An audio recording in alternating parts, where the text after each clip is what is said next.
Hey guys, so I don't know if you saw these two stories, both out of New York, having to do with the COVID craziness this week. First, there's a restaurant owner who got a ticket apparently for leaving his door open during business hours. He didn't have any customers eating inside, God forbid, nothing like that. He just had the door open. Why is that against the law? Why can't you do that? Well, I guess because if he had COVID, right, he might cough or something, eject it from his mouth. The virus particles would travel across the restaurant, out the door, down the street, and infect some unsuspecting pedestrian. Could happen. You never know. Well, it really couldn't happen, but even so. Meanwhile, another restaurant in New York has diners outside in bubbles, literal plastic bubbles. We have become actual bubble boys now, and they are eating in bubbles because of COVID. What's that going to achieve? You're putting people in tightly enclosed spaces, talking to each other for extended periods of time. How does that help? And then what happens to the waiter who has to enter the germ bubble to take the order? And what happens to the next group that has to reuse the same bubble? What, you spray a little Lysol in there? You think that's going to achieve something?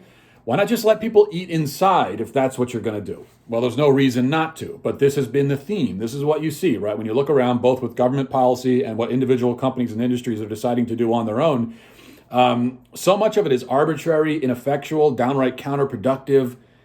Think about the airlines that demand that you keep social distance, stay 6 feet apart as you're boarding the airplane, and then they turn around and stick you in a metal tube with the same people for 6 hours.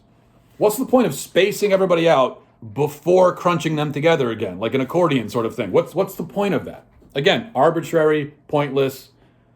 Why? Because the attitude is, and this is always the attitude, whenever we're scared of something, it's always, well, just do something. Do something. We have to do something. Do anything.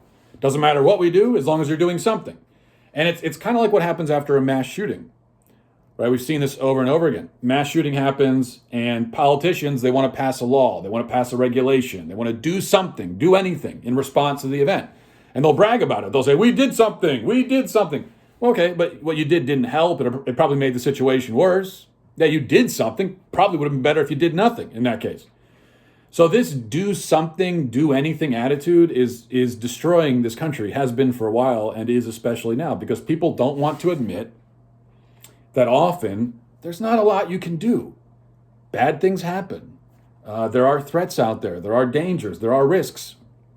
You want to go out to eat? I think it's a great idea. I've been out to eat with my family many times in recent months, and there's going to be a small amount of risk. There's a small amount of risk that comes from many different directions anytime you leave your house, COVID or no COVID. You have to be willing to accept that. Putting yourself in a bubble, that's not going to help much. It's just going to make it worse. So in general in life, we take reasonable precautions tailored to the circumstance, but you live your life.